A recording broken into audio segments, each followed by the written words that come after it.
And the long-term challenge this nation faces of the future are in this cabinet's hands. It's a cabinet that's battle-tested, qualified, experienced, creative, innovative, and forward-looking, and yes, representative. And today, I'm proud to nominate its newest member.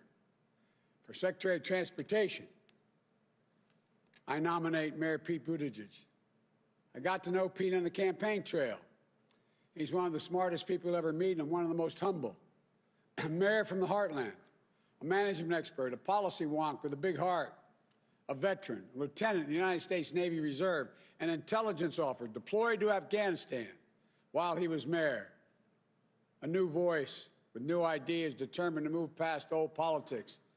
The son of professors, a husband, his husband is an educator. Always, always a mark of good character, is the way I look at it. And by the way, Jill and I have always enjoyed seeing Pete and Kristen, Chasten, I should say, together on the trail. Chasten has become a close friend of Jill's and mine. And what I admire about Pete is he's always clear about who he is, what he believes, and how he wants to bring people in, not exclude them. He's able to walk into any room, leave people inspired with his ability to describe an America that's best for us, all of us. An America that's hopeful, bold, creative, inclusive. An America that can do literally anything. The Department of Transportation services a critical mission with critical responsibilities, particularly in this administration. We need someone who knows how to work with state, local, and federal agencies. For example, right now, 1 in 5 miles of our highways are still in, quote, poor condition, according to the Society of American Engineers. Tens and tens of thousands of bridges are in disrepair, some on the verge of collapse, presenting a clear and present danger to people's lives. We're the world's richest nation, but we rank 10th. We rank 10th in overall quality of our infrastructure, according to the World Economic Forum. But there's so much we can do. When I think of climate change, I think about jobs, good-paying union jobs, jobs that put Americans to work, making their air cleaner for our kids to breathe, restoring our crumbling roads, bridges, and ports, making it faster, cheaper, and cleaner to transport American-made goods across the country and around the world. I know that when you were mayor, Pete, when people would come in to try to decide whether they're going to build something in your area, they'd say, where's the nearest railroad head? What about the water access? What about, and so on. This is going to attract businesses. Jobs that lay the lines for the second great railroad revolution, which is not only will slash pollution, but will slash commute times, open up investments in areas connected to metropolitan areas for the first time. You know, we selected Pete for transportation because the department is at the intersection of some of our most ambitious plans to build back better. When President Obama put me in charge of implementing the Recovery Act, which is over $800 billion to take us from crisis to recovery to resurgence, modernizing our transportation infrastructure, our roads, bridges, and ports were some of our most critical investments. We invested more in infrastructure than any time since President Eisenhower in the interstate highway projects. You know, they're projects that traditionally receive bipartisan support, that forge public and private partnerships. When we do those public and private partnerships and we invest federal money, we pull billions of dollars of private investment for every dollar we put in, federal dollar. And they put millions of Americans to work strengthening our economy, our economic competitiveness, and rebuilding our communities for the future. Pete's got a great perspective of a mayor that solves problems and brings people together. He's got a vision of a next generation leader and with experience and the temperament to lead change today, to dig us out of this economic crisis. For example, helping cities and states to keep transit systems running for frontline and essential workers, and then helping them modernize their airports, their ports, their railways, to attract and retain businesses and workers, to advance racial equality, racial equity, as we build back better, include everyone, so zip code doesn't determine your access to a good job, a good school, a good education, and health care. To deal with the existential threat of climate change with real jobs, not just $15 an hour job, which I'm going to call for universally, but for prevailing wages, union jobs paying $45, $50 an hour in benefits, helping cities across the country in red states and blue states, red cities and blue cities, to build more climate resilient communities to deal with the more extreme floods, droughts, and superstorms. Just look around the country today. What are we faced with? The West is burning. The Midwest is being flooded. The East Coast is being pummeled by more tornadoes and storms than it's ever had. We're in a state that's 3 feet above sea level. All of us along the Atlantic Ocean find ourselves with problems in terms of flooding. Look, working with states, businesses, and labor to install 500,000 charging stations for the next generation of clean vehicles, smart grid system, reducing energy consumption and ushering in a clean energy economy all across America. Some of you may remember I met with 5 leading CEOs in America and 5 leading unions in America. And the president of General Motors, after our conversation, our joint conversation, picked up the phone and called, I'm told, California, and said they're dropping their suit against California. They're all in on making sure that we're the first in the world to have switched to and be able to get to a carbon neutral economic way to power automobiles as a consequence of dealing with electric vehicles. We can own the electric vehicle market. It can put, with those 500,000 charging stations, if we can put 1 million jobs back in Detroit and in the Midwest, building cars. You know, Pete's can also carry out the department's duty to keep Americans safe on our roads and our highways and on our skies. Pete's going to help build back better with jobs and hope, with vision and execution. And I'm honored. I'm honored he's answering the call to serve his country once again. So please welcome the next Secretary of Transportation, Pete Buttigieg. Pete, it's all yours. I'll take things right. Oh, you got it. Okay.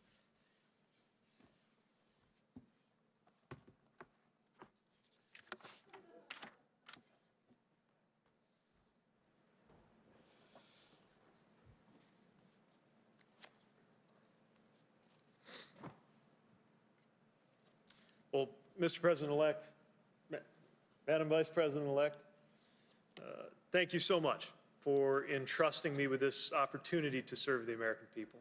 I am humbled by your confidence, eager to do everything in my power to ensure that this administration succeeds.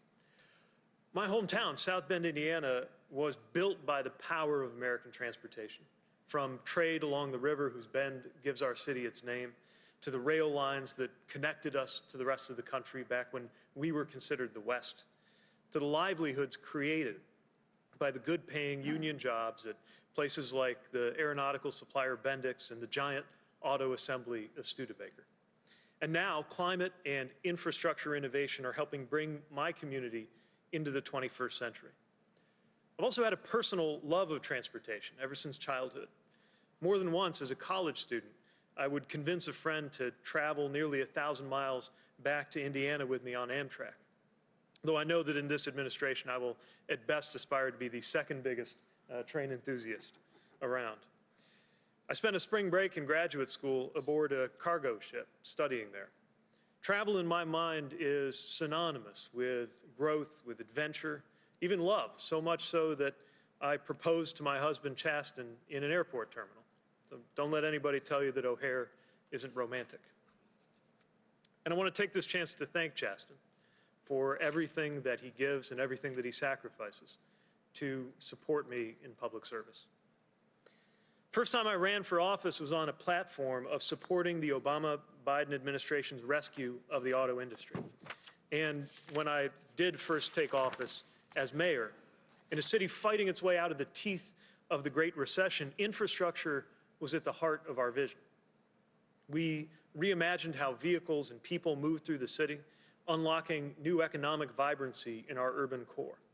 We built up partnerships, from a regional collaboration to improve rail service, to the public-private partnership that put our city at the cutting edge of bicycle mobility, We developed new forms of support for lower wage workers in their commutes and added electric vehicle charging infrastructure to help prepare for a more sustainable future. We also dealt with the challenges created by generations of often inadequate state and federal infrastructure funding. With just enough resources to replenish the paving of every lane mile of street in our city only every 100 years or so, I faced a constant battle with that natural enemy of all mayors, the pothole. And in a community where more than a quarter of our residents lived in poverty, we worked to fill in the gaps that were created when underfunded transit resources left too many cut off from opportunity just because they didn't have the means to own a car.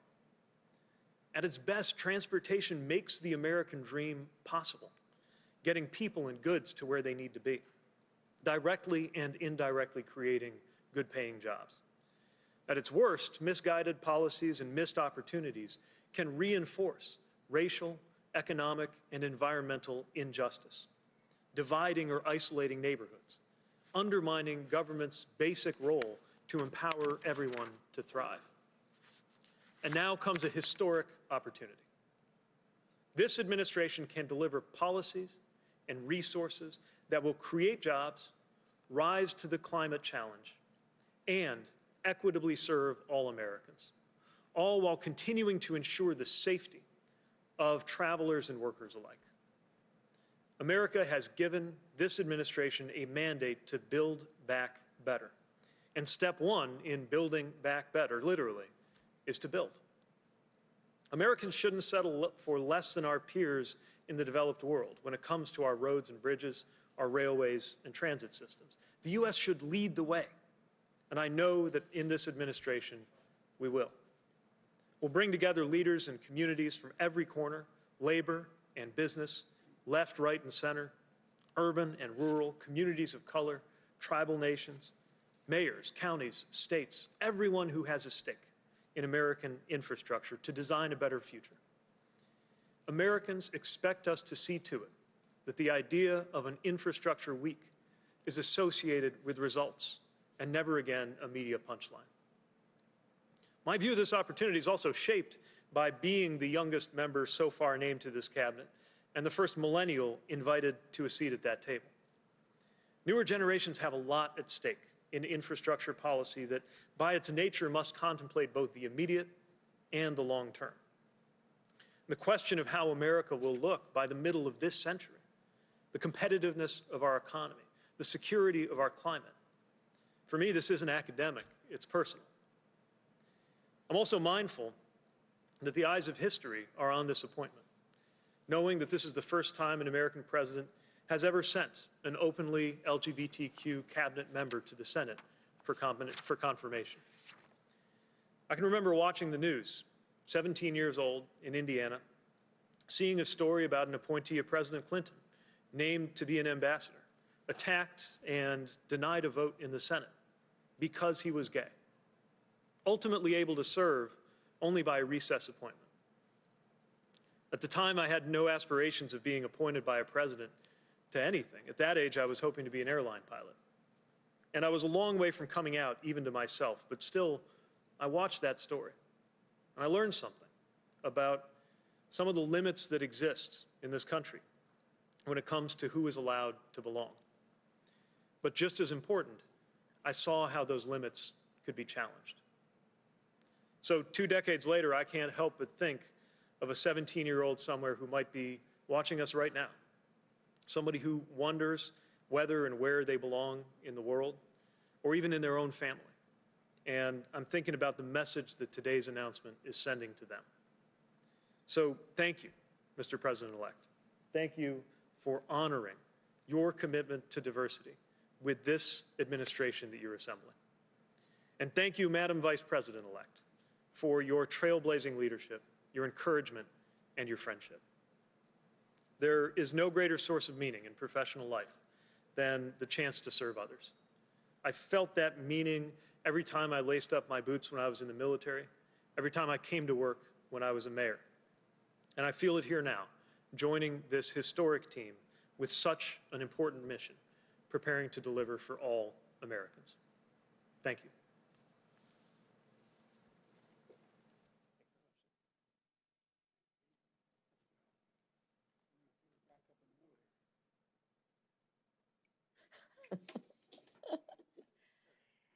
As President-elect Biden and I look ahead to the challenges we will inherit upon walking into the White House, we are focused on containing this pandemic and delivering relief to all who need it. We are focused on safely reopening our schools and responsibly reopening our economy. And as we've said many times, we are also focused on building America back better and doing what is necessary to lift up all Americans, no matter where they live, whether it's in big cities, rural areas, or any place in between. One of the most important ways we will do that is by creating good union jobs to build, operate, and maintain a safe, modern, and sustainable transportation system. A transportation system that will help us grow our economy, tackle our climate crisis, and connect all Americans to jobs and opportunity. We will transform our roads and bridges, transit systems, railways, ports, and airports while powering them with clean energy. Spark a renaissance in American passenger rail that will not only connect our country, but unlock job creation and growth across our manufacturing sector. And we will expand and upgrade our transportation system in a way that is equitable, serving communities of every size, urban and rural, across our country. The choice President-elect Biden has made to help spearhead this work is simply outstanding.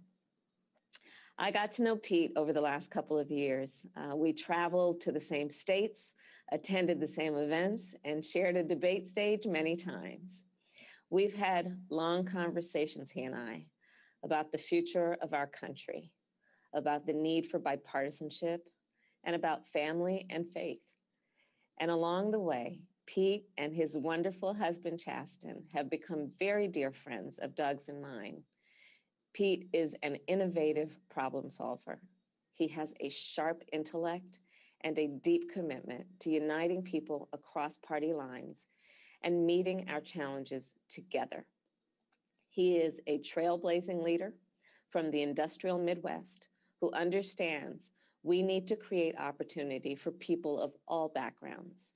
And he is, of course, a veteran and a dedicated public servant who represents the very best of our country and the next generation of American leadership.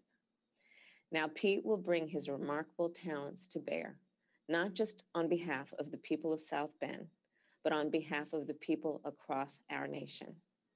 In 1966, upon creating the Department of Transportation, President Lyndon Johnson said, "America's history is a history of her transportation." With Pete's leadership, we are ready to write the next great chapter in that history, modernizing our infrastructure, creating jobs and opportunity, and helping to usher in a clean energy future for the United States of America. Thank you, Mr. President-elect, and welcome, Pete.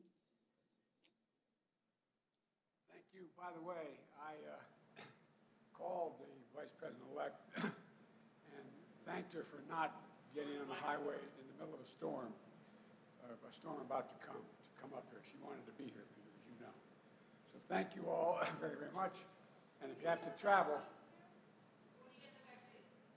we're working on that right now. I don't want to get ahead of the line, but I want to make sure that we demonstrate to the American people that it is safe to take. They're working on that plan right now, and when I do it, I'll do it publicly, and so you all can actually witness my getting it done.